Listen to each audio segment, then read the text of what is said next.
Aí eu vou dar um exemplo. Aí você pega, tá tudo perfeito, o preço é ótimo, sabem responder as perguntas, sabe tudo legal. Quem te atendeu tinha abafo. Como que o NPS pega o bafo do cara? Porque você fala assim, cara, eu volto naquela loja, mas não com aquela mocinha ali que ela tá bafuda, meu Deus do céu, não tô aguentando falar com ela. E aí você fala assim, mano, não vou comprar mais lá, meu. Os caras é bafudo, né? Não acontece. Você pode dar um desconto, você dá um house para ela, às vezes. Como que você faz para resolver? Não dá para. Tem perguntas que podem ser feitas, perguntas que não dá para ser feita. Mas como que você pega isso, talvez, numa pesquisa? Legal. Primeiro ponto, os clientes estão atentos a todos os detalhes. Isso que você está dizendo é uma realidade. Esse tipo de feedback é capturado. A gente, por exemplo, faz monitoramento da satisfação do cliente na hospitalidade, alguns hotéis, resorts, né? Esse tipo de coisa acontece todos os dias. Então, assim, o cliente reclama do molho do macarrão. O cliente, numa rede de varejo, recentemente, a gente pegou um comportamento padrão das vendedoras, é uma rede que atende mulheres, né?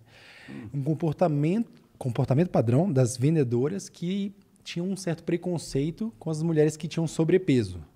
Tá Então, isso era um atendimento diferente, pior, né? Então, isso, ou seja, esse preconceito gerou uma série de dados através de pesquisas, nesse caso, né? A gente coletou lá via WhatsApp, SMS, uma série de informações para que o gestor lá na central, das dezenas de lojas, centenas de lojas, pudesse entender exatamente o que está pegando. E existem dois tipos de procedimento quando um momento de atrito, quando um problema acontece, né? Então, os clientes, como a pesquisa é digital, os clientes primeiro se sentem confiantes a falar a verdade. Isso é muito comum, porque uma coisa, se eu estiver lá saindo da loja, né? Você tem alguns varejistas que tem lá um totem na saída e fica alguém e fala assim, você pode avaliar aqui, por gentileza? Qual que foi sua nota? Ninguém vai falar. Isso chama viés do contato humano. Ninguém vai falar que a pessoa está com bafo. Mas se eu mando uma pesquisa digital, a pessoa está no conforto da casa e isso de fato chamou a atenção dela, ela tende a gerar confiança para a marca, porque há um gestor lá na central, né, de experiência do cliente, que vai ler isso e vai gerar dois tipos de processo. Primeiro, a tratativa individual. Responder cliente por cliente. Falar assim, olha, eu peço desculpas, já identificamos esse problema e com base na sua opinião, nós vamos corrigir a rota, nós vamos fazer um treinamento sobre estética, sei lá, saúde bucal com toda a equipe, porque isso é importante. Isso é importante.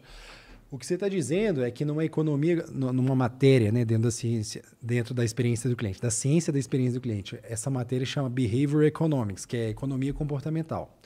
Todas as pessoas, a gente está, sei lá, tomando um energético aqui, a gente está usando esse relógio, a gente está usando essa roupa, a gente está aqui nesse momento muito em virtude de uma arquitetura de escolhas que foram feitas ao longo de anos, né? Ou seja, a gente escolhe um carro, a gente escolhe uma loja, a gente escolhe por vários motivos. Normalmente não é um motivo único. Então, é um degradê ali entre a tomada de decisão, né? Você tem barras de influência. Então, o preço, por exemplo, pode ser muito importante. Só que aí, de repente, o preço, por exemplo, pode estar ótimo, pode estar super positivo, mas de repente, um bafo na boca, ele pode estar negativo. Então, isso pode pesar a mais para uma tomada de decisão. E a gente, como gestor, né, de empresa, a gente tem que ser arquitetos de decisão. Ou seja, a gente tem que guiar o comportamento do cliente para que ele, dentro da arquitetura de escolhas dele, dentro das personas, né, daquele grupo de clientes possível, a gente consiga, de fato, guiar o comportamento dele.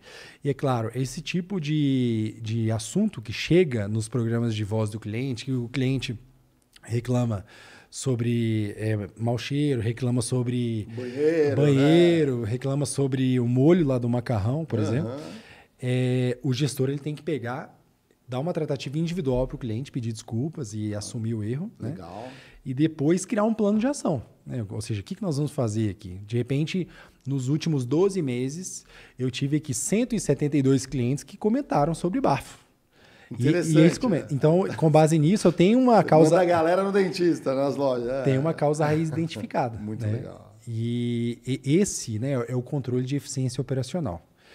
Você, como gestor, tem que estar todo dia entregando o melhor, né, para fazer com que a experiência do cliente esteja sempre afiada. Né? Se você pega a loja, por exemplo, da Tiffany, né, sim, joalheria, né? A joalheria globalmente famosa, né? E eles têm, enfim, um padrão de qualidade absurdo. E esse tipo de informação, por exemplo, de cheiro, etc., está dentro do checklist diário da gerente da Tiffany, dizendo que eu tenho que controlar a temperatura do ambiente, eu tenho que controlar a iluminação, o perfume das vendedoras, a maquiagem, o vestimento do manobrista. Ou seja, toda aquela estrutura luxo, né? Tem que estar impecável. Aí você fala assim, putz, mas é a Tiffany, né? Tem um checklist diário de 70 itens para fazer com que haja perfeição na experiência. Mas Tomás, eu tenho uma padaria, sei lá, na esquina, né? Putz, faça o seu checklist diário. Você pode fazer um checklist diário. Putz, tem uma lâmpada queimada. O cliente está atento a esse detalhe. Exatamente. Tá atento. Uniforme rasgado. Sim. O cliente está atento a esse detalhe. No botão, a barriguinha ali do Thomas ali tá aparecendo, como que você faz? Não dá. Então, não dá, Tomás. Então tem que ter esse olhar para a eficiência operacional diariamente.